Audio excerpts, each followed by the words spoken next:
Cardinal This sign. is vital is statistic.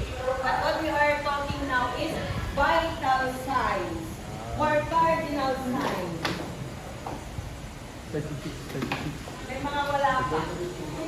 So when you see this, ganyan ang vital signs in medical term. Ha? Okay. Vital signs or vital. So when we say signs, they are being observed, they are being measured, yung nakikita natin. And this includes your temperature, pulse rate, respiratory rate, and your blood pressure. Blood pressure.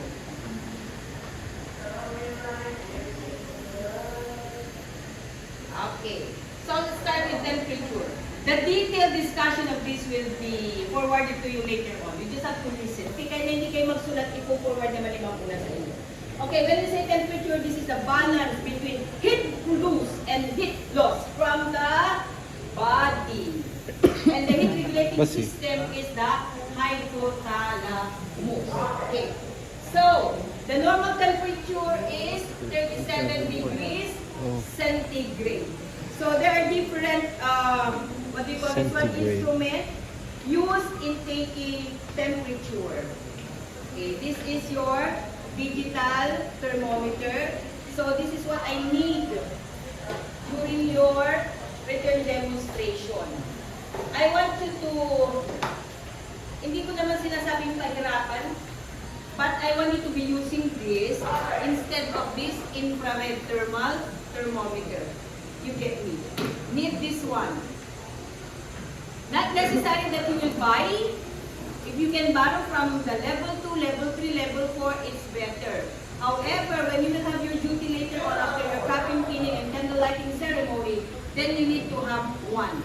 So lahat ito dapat meron kayo. Ha?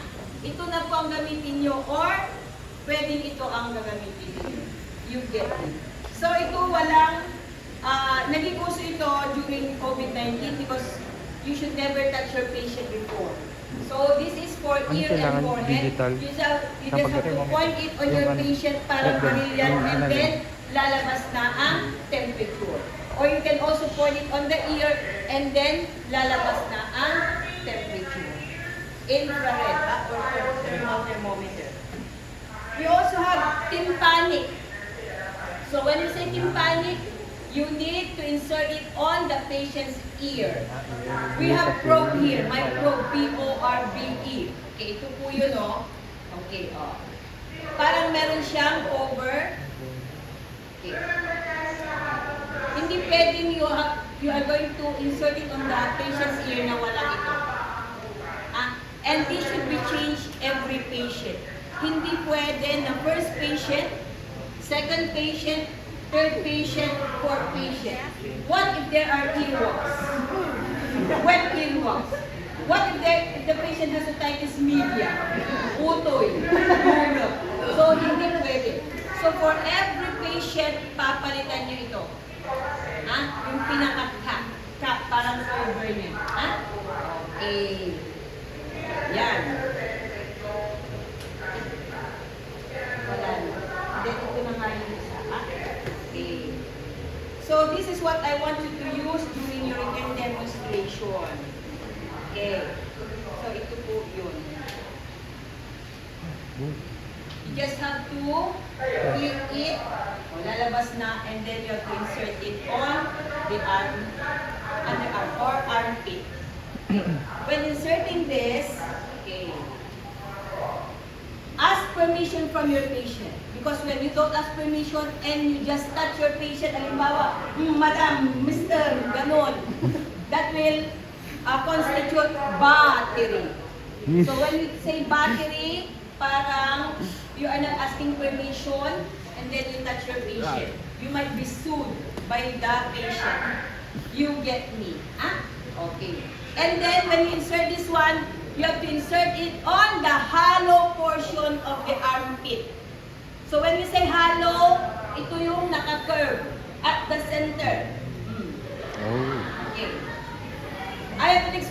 before, I asked my student, what is the temperature of your patient? Ma'am, wala, ang tagal na, it did not beep. Parang sabi niya, it did not beep.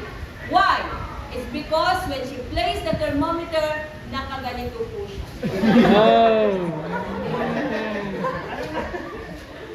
So, wala po kayong makikita na reading kung ganito. Ha? Okay, it should be on the hollow portion of the armpit. But before inserting this, you need to ask your patient, you need to wipe the patient's armpit. Pupunasan po natin ito so it will alter the reading. You get me? Kung mamasa-masa, if the armpit is wet, it will alter the reading. So better yet, you ask permission, good morning po, I'm crossing on your nurse today, kukunin ko po ang temperatura ninyo. Meron po ba kayong tissue? Meron po ba kayong towel? Pag sasabihin na meron po kaming tissue. So you get pieces of what you call this one, tissue, and then pupunasan ko po yung kilikili nyo. Ma'am, sir, pupunasan mo. Ha? Huwag mo lang amuyin. You just have to wipe it. Pag medyo ano na, and then you have to insert this one. You get it. Okay. Don't forget to switch it. I-click mo. Kasi baka naman nakasara siya, and then what is the temperature, ma'am? Hindi nagbibip, hindi nagbibip, hindi nagbibip. Yun pala nakasara. You get it. This is the usual error of students. Okay. Ganun lang po yun. For temperature. Okay? So, ito na lang. Mas patayan ba ito? Patayan. Sige, mas patayan. During your demonstration, where you are typing, when will that be? Monday. Because Monday, on Thursday, hihiramin kayo ng NSTT. Webes and Saturday, you will be attending the fire drill on Thursday, and then on Saturday, 8 to 5 din kayo, you will have the World AIDS Day and Women Empowerment Month, parang gano'n. So you will have your seminar ready. So, Monday na tayo magre-rest din. Matatapos yan. Tatapusin natin. Because during the written demonstration, 5 pairs will do it at the same time. So, 5 agad. So, first, who will be portraying the nurse, and then exchange partner. After you are done, you can go home next 5. Then next 5. Mabilisan lang po yun. Ha? Ooh, okay. So, where you're typing, because if you will be wearing your uniform, tendency is you cannot insert this one, especially so if this is very tight. Okay. Very tight. Or else, ang gagawin natin, bubuksan natin. And then dito. So, ang pangit tignan. So, mas maganda pag naka-time t-shirt na yun. Yeah, maybe not. Okay lang naman.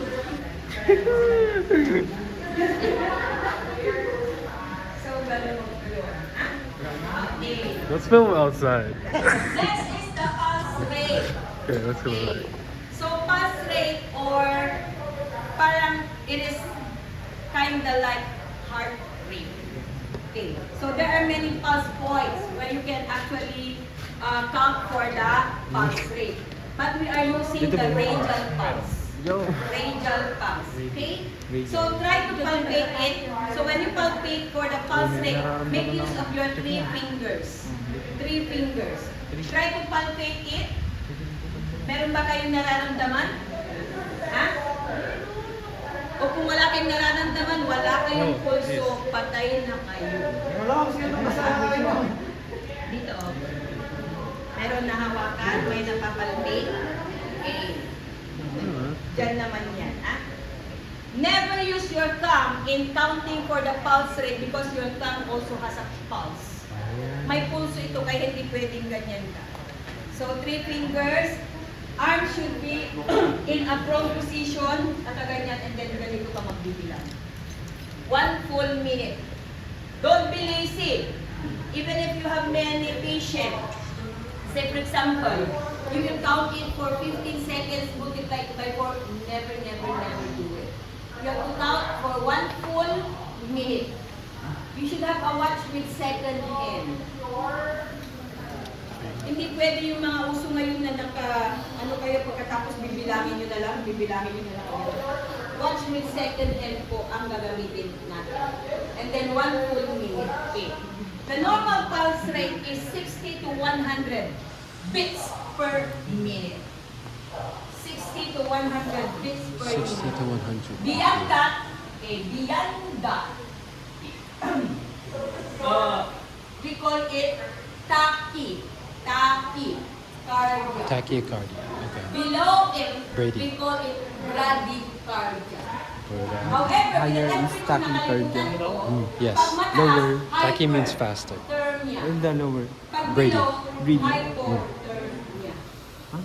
You get it. Okay. Dito pero, tachy, brady. Tachy, Tachy or brady. So, 1 full minute yan. Okay. And then for the respiratory rate, normal is 12 to 20 breaths. Breaths kasi hininga. Breaths per minute. You get me. Pag over, takip niya. Pag below, bradik niya. Ang tawag natin. Takip niya, bradik niya. But there are other terms. So when we say normal breathing, yup niya. Difficulty of breathing, dyspnea. Dyspnea. I just don't know if you are done with it in your health assessment, yung mga abnormal breath sounds. Diba? Pinag-aralan nyo na yung si Guru. Okay. So, for respiratory rate, never tell your patient that you are counting for the respiratory rate. Because some patients are manipulative. Oh, like Vin. Okay. So, pag sinabi ko manipulative tendency for other patient is, huwag niyong sasabihin na you are counting for the respiratory rate. Kasi pag sinabi niyo, bibilangin ko po ang hininga niyo. May mga ganun na pasyente. Akala niyo, nahihirapan sila kumila. Yun pala, tinitest kayo. You get me. Okay. So, this is chest rise and fall. So, 1 rise, 1 fall, 1 count. Hindi yung pagbibilang mo, 1. 1. Noon, Okay. For respiratory rate. So, pag dire-diretso na tayong, kukuha, A. Pag dire-diretso, A. Temperature muna. From the container, hindi pa po nagagamit before use. How are you going to wipe it? You get a cotton ball with 70% alcohol. Never use the 40 because it will not disinfect it. You get it. So 70% alcohol. Okay, sobra. 70% alcohol. Hindi pa nagagamit or before use, you have to wipe the thermometer from valve to stem. Valve to stem. Before use. Valve to stem. In a rotary motion. And then switch it. Then tell your patient, ma'am, i-insert ko na po yung thermometer.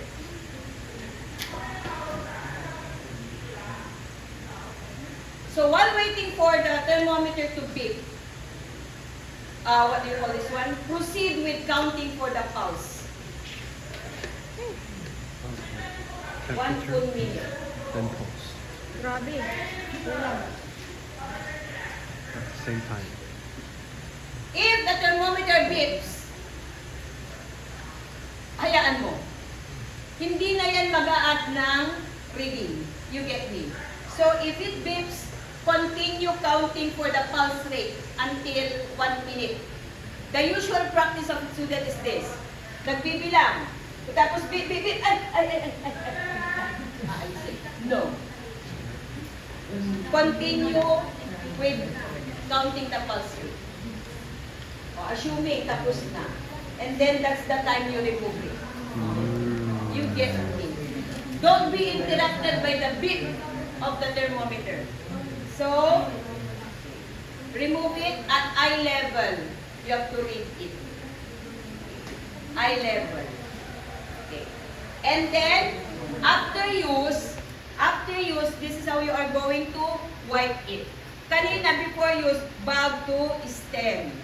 After use, if you are in the hospital, you can actually run it over, place it on a running water or hugasan mo sa tubig.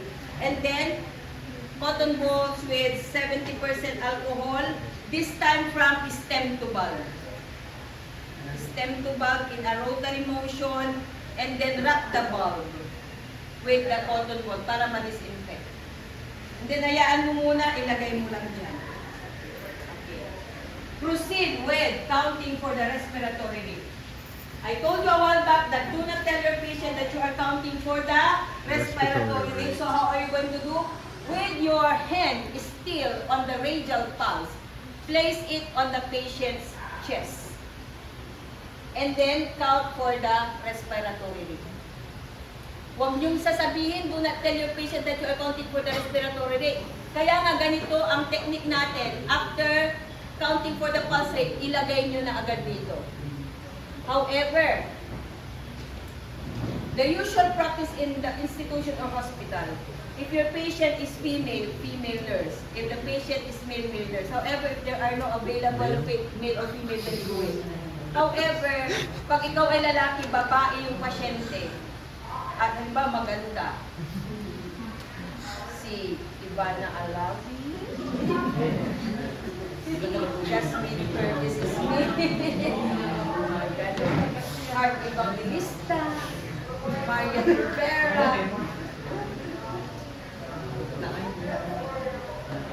Ganito ilalagay dito. Huwag mong itapat sa breast. Mga gentlemen. Huwag mong itapat sa breast pagkatapos hindi lalagay. That is sexual harassment. Sexual harassment. Better yet,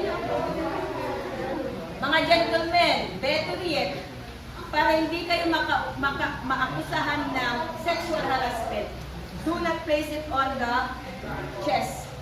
Dito kayo sa stomach maglagay. It is safer. And then count for the chest rising. Again, huwag kang haharap. Kasi pag nakaharap ka, pagkatapos ang tititignan mo yung breast, akala na naman nila, sinamyakis ka. Ha? Dito ka lang, o sa gilid ka lang. Okay, place your hand here. Okay, and then dito. Oh, diretso. Itilangin mo yung chest rising. The normal respiratory rate is 12 to 20 breaths I per swapped to a minute. digital one. I know, I was like, why did you do breaths that? per I mean, it's easier. you get it. Then, after that, pwede mo nang alisin. Hindi na-notice ng pasyente na binilang mo ang kanyang respiratory rate. You get it. Okay. Now, if you are getting the vital signs of a child, kaya pediatric patient, at natutulog, the child is sleeping, do not interrupt the patient's sleep. Usually kasi this is the step, di ba? Temperature, pulse rate, respiratory rate, and breathing. So if you are taking care, or if you are taking care of a pediatric patient, usually mga infant, mga ganon, Now I know. mag-iba ka, ibahin mo. Exposed. Unahin mo kung saan hindi mo itatouch yung pasyente. So, except BP, syempre pag bata, walang BP yan.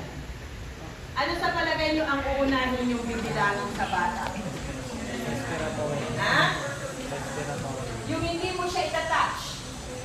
Respiratory. Ha? Bata. Ano? Respiratory rate. Kasi di mo sa bata naman, hindi mo naman ilalagay na. Stop. Ibaw daw. Bilangin. Kasi, yan. Halata na yung pag-ano. And then pag nagising na siya, Yung pag-ibig. temperature and then pulse. Ha? Oo.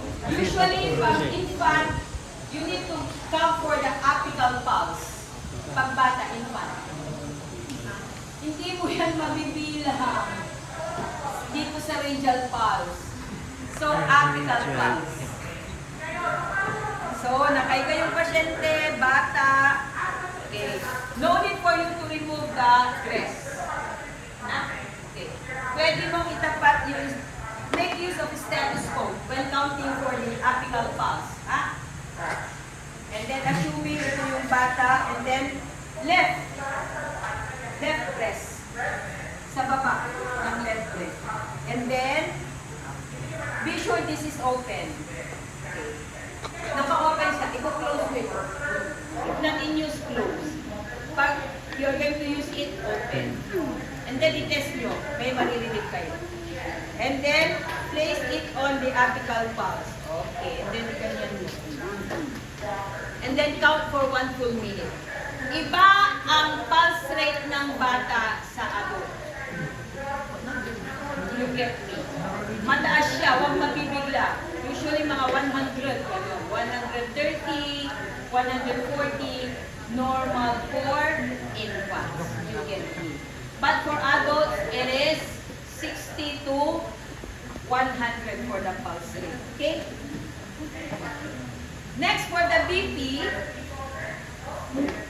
again, class, may nakakalimutan ako. For the temperature, it's either we get it orally, axillary, rectally, rectally, or infrared.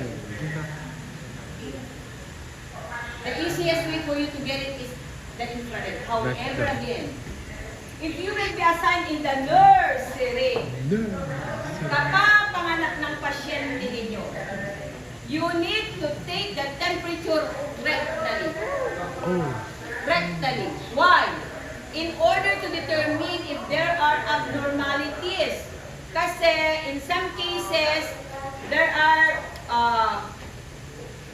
infants with no butas, no hole in the rectum. So we call it imperforate anus. So, assuming ito ang gagamitin mo. So, itaas mo yung paa ng bata and then lubricate this with a lubricant. Tawag natin dito. Hindi siya petroleum gel. Meron siyang lubricant na gagamit. So, lubricate it and then insert mo. If there is resistance, umiiyak na yung bata, the baby is crying. Meaning to say, there is no hole. Walang butas ang kanyang puwet. Next, pag walang butas, you need to refer it to the pediatrician. You get me. Ha? Walang butas. That's possible. For adult, of course, if other route are contraindicated, that's the time that you will get the temperature rectally. But this is the most, what do you call this one? Most awful, like that. Kasi, di ba? You are handling, halimbawa, adult. And then you will be inserting. You need to wear gloves when inserting this. You need to wear gloves. And then lubricate it. And then with your non-dominant hand, ibuka mo yung puwet ng pasyente. And then i-insert. However, the rectal route is said to be the most accurate. The most accurate. Of all the routes, it is the most accurate. Okay. Now, orally. If you use this orally, then use this orally forever. You cannot use this with your patient orally, rectally, orally, axillary, ganon. Hindi pwede. Kung oral. However, the practice now in different hospitals, especially so with private hospitals, you will be given kit, medical kit. Meron na kayong sariling thermometer, you have your soap, towel, glass, gano'n. Kasalin doon sa babayaran nyo. But in government hospital, wala po. So you need to bring with you your thermometer if you will be assigned later on sa mga government hospital. Ang gagamitin nyo, yung sarili nyong thermometer. You get me, So pag ginamit mo orally, or better yet, kili-kili na lang lahat ng machine. Yes. Mas okay, di ba? Kili-kili. Now, there are contraindications when not actually getting the temperature orally. I know, don't worry. If the patient is My parents vomiting, tortured me. ang sarsarwa, manuta, nagsusuka. Alam mo, isusubo mo ba ito? Nagsusuka na. You get it. If there are oral surgery, do not get it orally. May surgery. Hindi pwede. Okay. If, may mga oral ulcers, mga ganun, hindi mo pwedeng kunin. Kunin mo yung And then when you insert this, insert it under the tongue. Sa frenulum.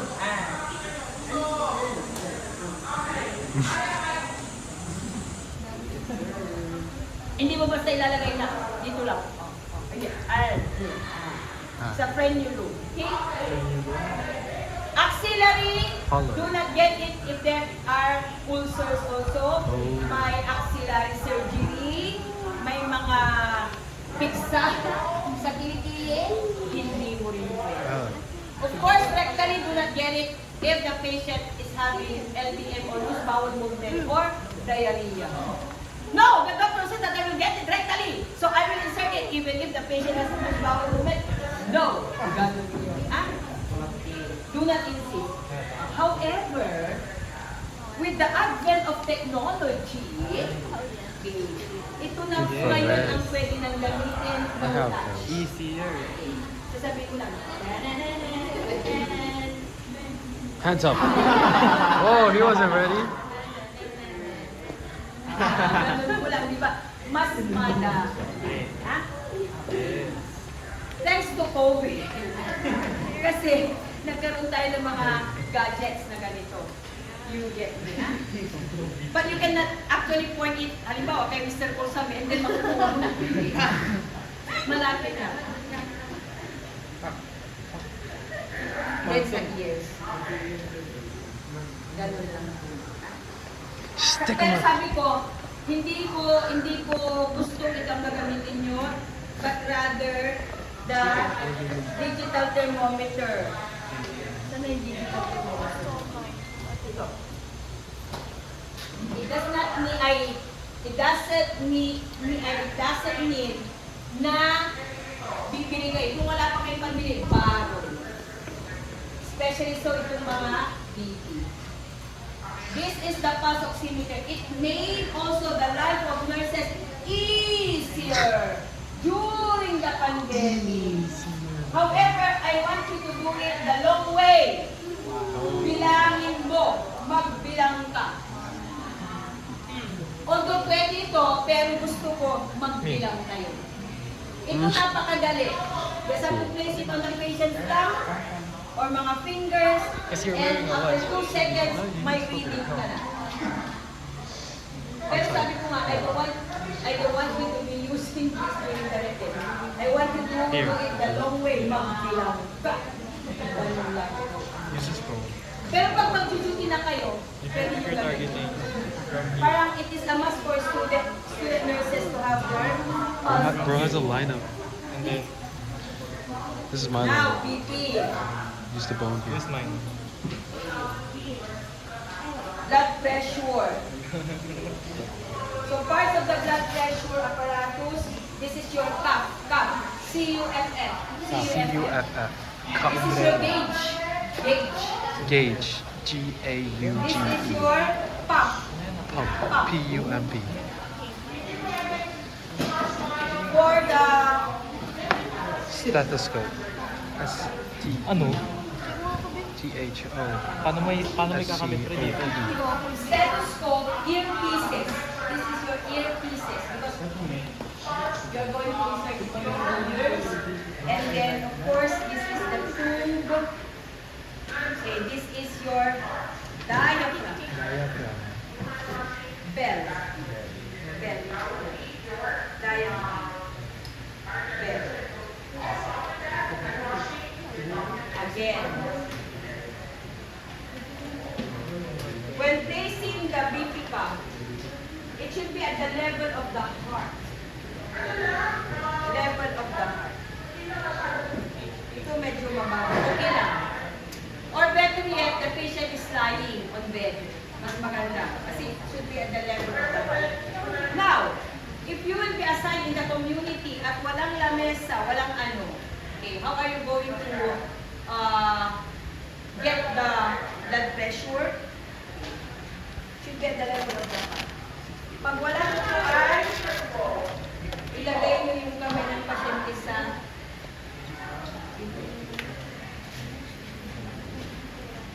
may hips para nasa level ng heart. So, halimbawa, if you are too tall, halimbawa si Mr. Arganyosa, ang taas niya, matapos yung pasyente nakaupo, alangang ganun. O hindi, ha?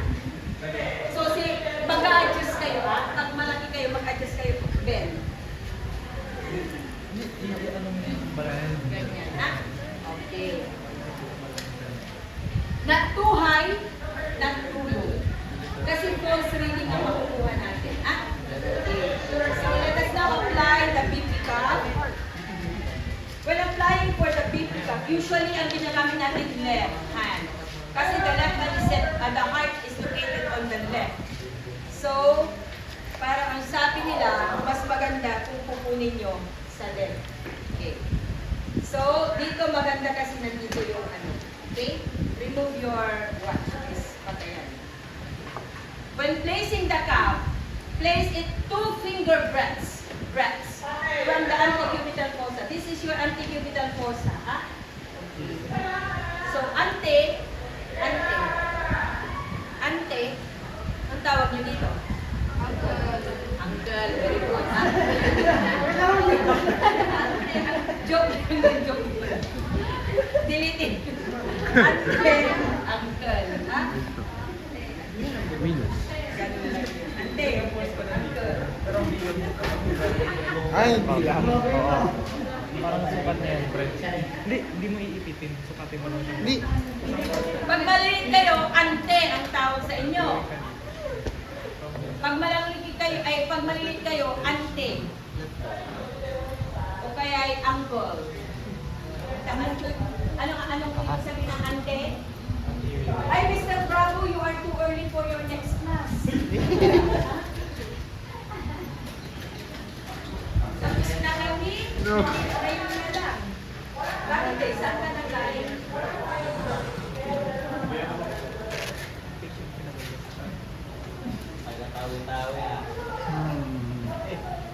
Left, ah? 2 finger breaths from the antecubital fossa. Tignan nyo dito, ito yung may arrow-arrow. Ito ang harap. Baka kasi maglalagay ka dito sa likod. Sa harap, 2 finger breaths from the antecubital fossa.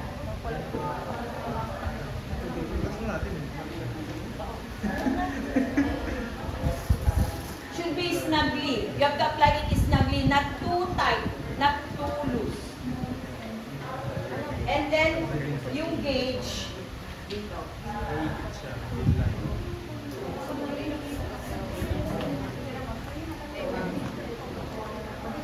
Pero usually, pag nakaganyan, hindi mo mapapasa, gawin nyo na lang dito pag may paglalagay kayo dyan.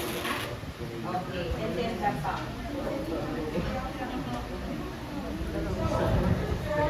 Be sure that the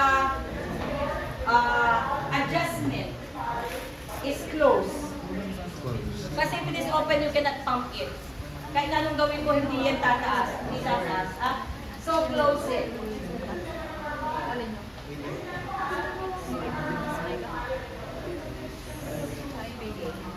First thing that we're going to do is palpatory BP. So when you say palpatory, do not make use of stethoscope yet. Huwag mo nang gagamit ng stethoscope. So in your palpatory, you need to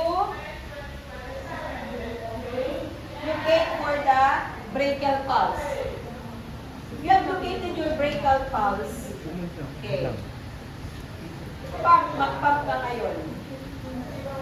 Di ba may nararamdaman ka? I-pump mo hanggang mawala yung pulse. Until the pulse disappears. Okay, pump natin.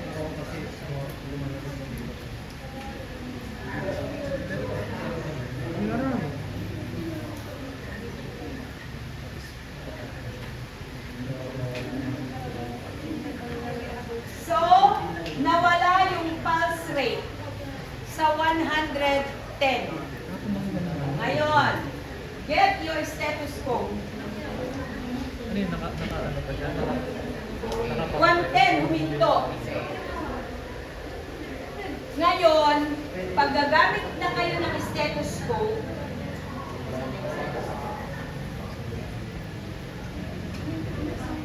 mag-plus kayo ng 30 mm mercury.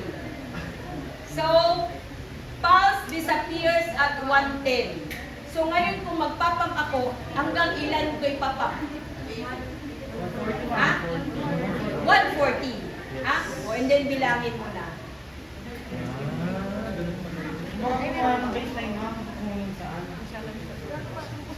Again, locate for the brachial pulse.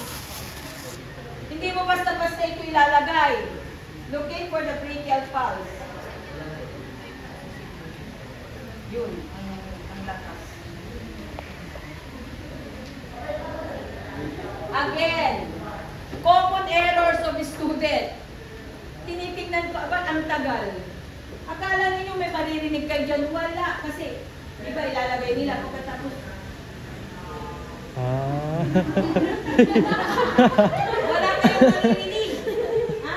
Ilagay nyo lang dyan and then mag-pump ka para may marinig ka. Ganun pala? Ganun pala, maling Yung ginagawa. mali ginagawa natin, pre. Mali ginagawa niyan. Oo. Kumbaga, parang nag-energy. Kaya pala wala akong marinig.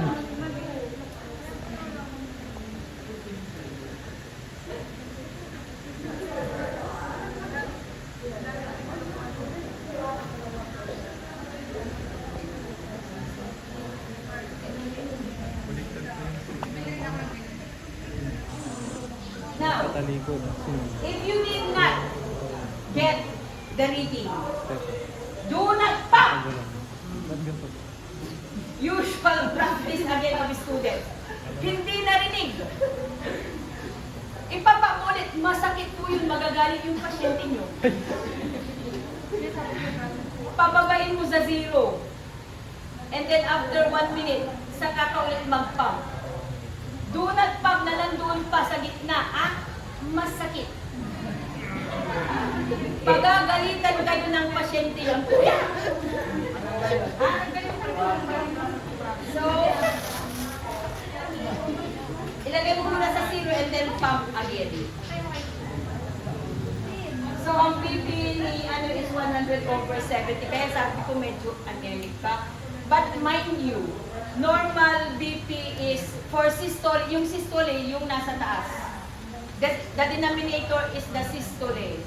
And then the numerator pala is the systole. And then the denominator is the diastole. So normal is sandali. Normal is 100 to 140. Hindi, 90 to 140. 90 to 100. For systole, ay for diastole, 60 to 90. 60 to 90. 60 to So it 90. depends upon the age. Ah? Now, Depends if on you the get age. it and then nakuha nyo 130/80, do not tell your patient na, ay ano po, hypertensive po kayo. You are not doctors to tell your patient that they are hypertensive. After how many meetings saka pwede, pero ang magsasabi po yan, yung doctor, hindi po tayong mga nurses. However, there are instances when the blood pressure seems so high, at kung sasabihin nyo sa pasyente ay mas lalo siyang mabibigla at mahimatay or may stroke, Huwag na. ask nyo na lang po si doctor. Ganun, ha? Better answer or better response is ask nyo na lang po si doctor. Yan tuyan, eh, babaglabat, pitaputin mo lang, sansalusudo lang, anyamat tene. Mga ganun ang word nila. Oh my gosh. Hindi po lahat ng oras pwede nating sabihin. Pag mataas, mas lalong matatakot yung pasyente or magkakanervyos. Lalong tataas. Ha? Okay. Do not get the BP if the patient has just smoke or nag-exercise. Let the patient rest for 15 to 30 minutes before you get it. You get a meal. Pati sa temperature na naman, pag uminom ng kape, huwag pupunin agad-agad. Pag nag-exercise, huwag pupunin ka agad.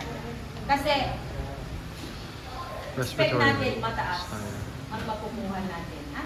Pati sa pulse rate, pag nag-exercise, alangan namang ano, taas ang makukuha natin. Respiratory rate, pag nag-exercise, pag stress, gano'n. Mataas ang makukuha natin. Ha?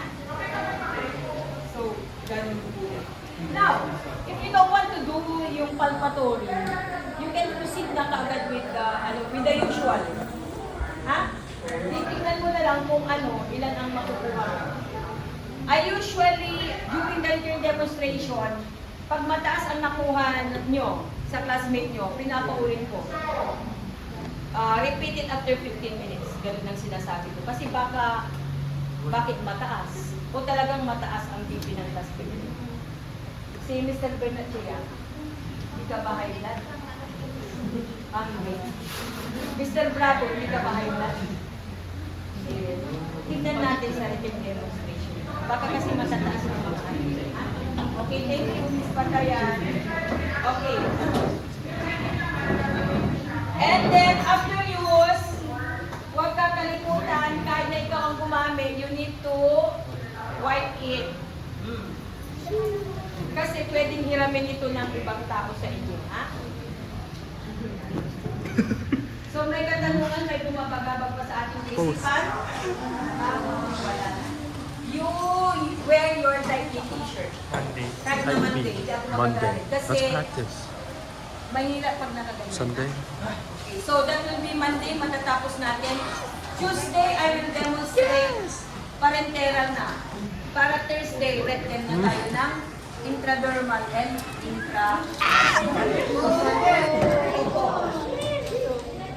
Choose your own partner.